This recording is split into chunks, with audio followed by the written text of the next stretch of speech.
So in my last video, learning how to write for animation, I was a bit naive in thinking that I could just pop out a short story. And even though I had a great idea for it, I sat down and as I was going to write it, I was thinking to myself, okay, I'm not thinking about this the right way. I want to learn a lot about this particular thing and get really good at it instead of learning something about a lot of different things. So I rethought my idea of the short story and I dove a little deeper into how other people create short stories when they're doing animation writing or just writing in general. And what they do is they create story outlines. So that's exactly what I'm going to show you today. I've created a story outline and I organized a character setup as well using Trello. And I thought it would be a good day to show you what I've been working on. My first video that I made, coming up with ideas for the short story, I loved that exercise. I'm going to use that exercise often. But the way of going about creating the short story, I want to think like a writer. I want to think more in depth with my ideas and I want to be more organized with it. So I don't want to just sit down and write a story. I want to sit down and come up with all the stuff, the nitty-gritty things that people have to come up with in order to create a story and make it a really good one. So today I'm going to show you kind of the behind the scenes of my character setup and my story outline, and I think this will be a great place to start in creating that short story. So I use this platform Trello, and I love the way that you can organize lots of different things on it. I have my content for all of Tenacious Ones, as well as my story number one outline and my character setup for that story. I'm really excited to show you what I've been working on in my outline. I've created multiple boards of things that I think is most important for the story and what is important to organize. So the first thing is I have the characters. I have a detailed character list and information of who, what, why, when, where. So who is this character? Why are they relevant? Where are they from? What do they do? And why are they so important to the story? And then I have a checklist, and it's basically everything so far that I have in this story of what needs to be checked off. So we have main character Alice Voss, who's 27 years old. Alice Voss has a pet lizard, Soul. Alice Voss and her pet lizard, Soul, is from a small California town called Soul Street. The other main character is Alec Jackson. This person is 27 years old, lives in a large city in Columbus, and this person never takes the backpack off. So these are major descriptions of these characters, and as soon as they get incorporated into the story, these will be checked off. So as soon as Alice gets introduced and the pet lizard and the small California town and all these major bullet points will be checked off as soon as they enter my short story. I thought that would be important to incorporate, so that's why I have this first, and this is why this checklist is here. All of this I personalize and organize myself based on the way that my brain works and how I know I will utilize this specific board. The next one is location. What is the main location of the story? And it seems pretty simple. I mean, there's a location and then it's not going to change. But the reason I have this is because a lot of different things can happen within this location. And it's important to kind of document it so that you don't forget what you've already wrote about and you don't kind of leave out important things about this specific location. So for this story, this location is in a small town in California, Soul Street. So that is the main location. Although there is another focus in the Midwest, Soul Street is the main focus in this story. So the next boards that I have, these ones aren't done yet. I have to put the information in there. I don't want to give away everything. But right here we have the important dialogue, the hints and moments. I thought this was a really important board to have and write in when there are hints about other characters or moments that may happen in the future or specific details that kind of give away a character's personality or what they may be doing next in the story. So hints and moments go here, and this is a really important board to me because If I'm writing about something and let's say I'm 6 pages in and I'm expecting my reader to know that Alec lost his backpack because he was having a conversation with a stranger and then something happened. Something like that, like just such a weird moment in time, but I totally forgot to add that in. I will know that I added it in because I have it documented. So hints and moments are important to have, I think, in a story outline. And then the next one is chapter placements. This is basically you put the chapter information in, and I guess I should say this, there's an attachment right here. So anything I do in Word, I can just attach it to right here. So I'm not gonna write the chapters and the location and all the details and everything in this actual board. I'm gonna attach a document that has that information right there. So in the chapter placements, this is where each chapter goes. This is super helpful for me.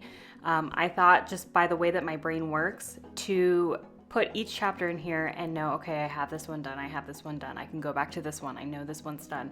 And they're just kind of all in order, so I can go and click on this board and know that each of my chapters are done the way that they need to be done. And then I have the final decision. So it's kind of self-explanatory whenever it comes to hints or moments or important dialogue or chapters or ideas, brainstorming, anything. Whenever it comes to a concrete decision, it goes right in here. No more changes because I know myself and I can just go on and on and on and on and on with ideas and keep building off of them, but that takes me nowhere and you don't really have any momentum, I guess, because you're constantly changing your ideas.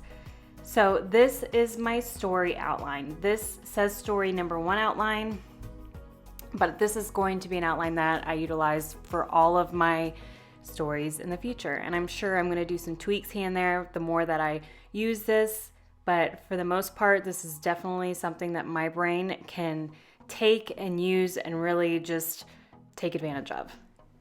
And then right here, you go back to your boards and you can see these other 2 boards here. We're gonna go to this one. I will do another video about how I organize my content in all of Tenacious One's platforms, but for right now, we're gonna go to character setup. So right here, I used a actual template for character setup. There was a template already created right here in Trello for character setup, and it was really nice because all of these were already labeled, these colors. So define the character, positive characteristics, negative characteristics, additional information regarding the characters, occupation, character props. I added the orange one because I think character props are so important and it helps define a character and set them apart from everyone else. And then the last one is transitioning or developing characters. So right here I have Alice Voss, which is the main character, and Alec Jackson. I don't have my other characters in yet. Those are the ones that are secondary or just kind of like bystander characters that don't really matter. So for Alice Voss is a courageous, self-confident, yet anxious person. Always up for a challenge, which is a positive, and a negative is anxiety can get the best of her. So that's going to shift a lot of points in the story and kind of move things forward a little bit. Additional information about her, she's introverted and completely okay with being alone. So she's kind of just a loner walking around the streets, doing her own thing, keeping herself busy. Her occupation is a freelance artist, and her character prop is her pet lizard Soul. And then we have Alec Jackson. This character is jaded from his high school. So that is the character in a nutshell, just a jaded person. And the positive characteristics is able to make tough decisions. Alec is very cutthroat, doesn't really teeter on decisions, and is able to just make them and move on. Then the negative characteristics is sarcastic and rude. His life mimics Alice's. So that's some additional information regarding Alec, which is really interesting because if you watched my first video, you saw that I came to the decision of making my dream the basis of the story. So if you want to take a look at what my dream was about, go look at my last video and you'll see what this whole story is about. And then the occupation for Alec is a freelance web developer. And the reason I made them both freelance is because I wanted to make them mobile and not concrete to a particular location or career. It'll make it better for the story if they're both able to be mobile and working at the same time. And the character prop for Alec is the backpack. So as I add more characters to this, they'll each contribute in their own ways towards these main characters or towards even their character props. This is a really good place to start, and I feel like I am way more further ahead in this short story and really feeling like I'm going to write like an actual writer by having my story outline and character set up. I am very new at this, so I love that I was able to create this for myself in a way that I would be able to understand it. And I think moving forward and creating this story, it's going to be really well organized and really well executed. And it's going to be better than it would have initially been because I now have more information I can stick in the story, and it's going to make a lot more sense. So as I've said before, I am at the very, very beginning stages of learning how to write for animation. I'm trying to figure out what works for me and what doesn't work for me. And I want to do things the right way. So I'm happy that I was able to kind of show you what I've been working on. Let me know what you think of my setup and how I'm doing my story outline. I'm very interested in knowing if this makes sense to you or if this is helping you as well. And hit the subscribe button if you are interested in this kind of content. I am really happy to move forward with what I'm doing now. After my first video, coming up with the idea, I was so excited to write the story, and then I was sitting down thinking, okay, this is something that I've done before. So how am I going to get better at this if I'm just doing things based off what I think I already know? So I want to push my skill sets, I want to push the boundaries and what I'm comfortable with and see what I can come up with. And I'm so happy you guys are along for the journey.